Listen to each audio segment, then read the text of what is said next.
About 90 degrees out today, and we are filling buckets for planting peppers, and I got some more tomato cages for the tomatoes for 2022 gardening season.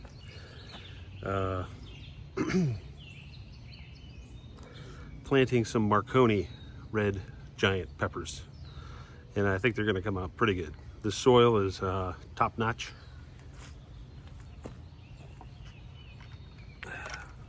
So what I'm using here is for container gardening, I'm using raised bed soil. It's Miracle-Gro raised bed soil. Not that this is a advertisement, so to speak. Nope. That's what I use, and that's my story. So, just enjoying the day and getting some things done.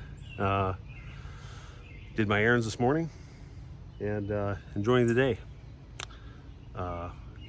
These peppers are going to be amazing, so stay tuned. Thank you for tuning in. Just a quick video on a Saturday, just enjoying some peace and quiet, filling some buckets.